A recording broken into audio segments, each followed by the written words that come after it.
video kali ini aku akan sedikit menjelaskan mengenai human capital atau modal manusia. Nah, sebelumnya teman-teman masih ingat nggak kalau aku ini mahasiswa dari Universitas Wadaya Gunung Jati, Prodi Manajemen kelas 2 OSDM, dan pembuatan video ini atas dasar memenuhi tugas dari Bapak Sandi Nasruddin. Kalau teman-teman mau tahu mengenai human capital, jangan lupa nonton video ini sampai selesai. Dadah! Yang pertama, apa arti dan pentingnya human capital? Secara istilah human capital pertama dikemukakan oleh seorang ekonom yang berpendapat bahwa peningkatan kesejahteraan perusahaan tidak tergantung pada tanah, peralatan, energi, dan sumber daya, melainkan pada kompetensi pengetahuan dari pegawainya.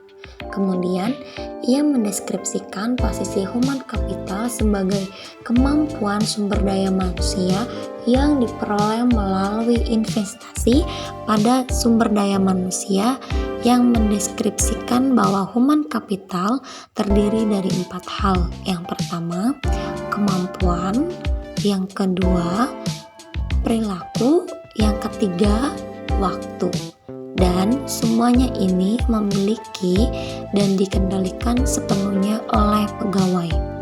Nah, untuk mendeskripsikan human capital sebagai kombinasi dari keempat faktor tersebut, yaitu pertama, karakteristik sifat yang dibawa pada pekerjaan, misal inteligensi, energi, sikap positif, keandalan, dan komitmen.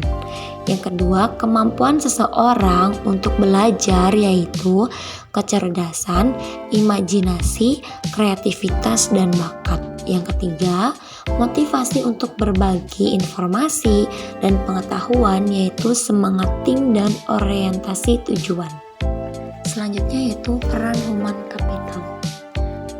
Ada 5 cara untuk meningkatkan kompetensi karyawan, yaitu membeli, dalam artian mengganti SDM yang lama dengan yang baru, dan harus memiliki kualitas yang lebih baik. Yang kedua adalah membangun, investasi dilakukan terhadap SDM untuk meningkatkan kualitasnya menjadi lebih baik.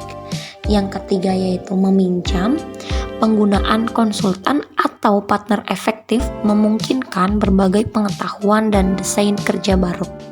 Yang keempat adalah melambung. Perusahaan harus mengeluarkan karyawan yang bekerja di bawah standar. Kemudian yang terakhir adalah mengikat. Mengikat karyawan jangan keluar merupakan tindakan krisis pada semua tingkatan. Dan sebagai kunci keunggulan organisasi terdiri dari 3 kelompok. Yang pertama yaitu aset finansial, aset fisik, dan aset tak berwujud. Maksud dari aset finansial misalnya uang tunai, surat berharga, dan aset lainnya. Misalkan secara fisik yaitu peralatan, gedung, tanah. Kalau aset tak berwujud itu adalah modal organisasi, aliansi bisnis, penggalan, merek, reputasi, dan lain sebagainya. Transformasi peran divisi SDM. Seorang SDM atau Departemen SDM harus dan mampu menjadi partner bagi manajer, lini, dan manajemen lainnya dalam mengeksekusi strategi dan membantu merealisasikan perencanaan. Kemudian, mampu dan dapat membantu tercapainya efisiensi administratif. Yang ketiga yaitu Departemen SDM harus dan dapat menunjukkan komitmennya terhadap manajemen dan waktu. Kemudian Departemen SDM harus dapat menjadi agen perubahan yang kontinu. Tingkat kompetensi dalam sistem pengukuran human capital. Yang pertama adalah activity level, yang kedua functional level, dan yang ketiga adalah strategi level. Yang terakhir yaitu mengidentifikasi human capital.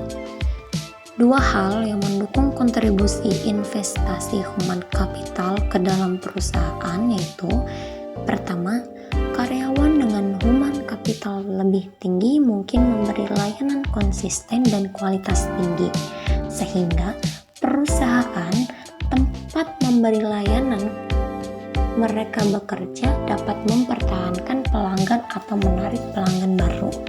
Yang kedua, pelanggan potensial dapat menggunakan kualitas human capital dari karyawan perusahaan sebagai alat penyaring untuk memilih layanan yang mereka sediakan.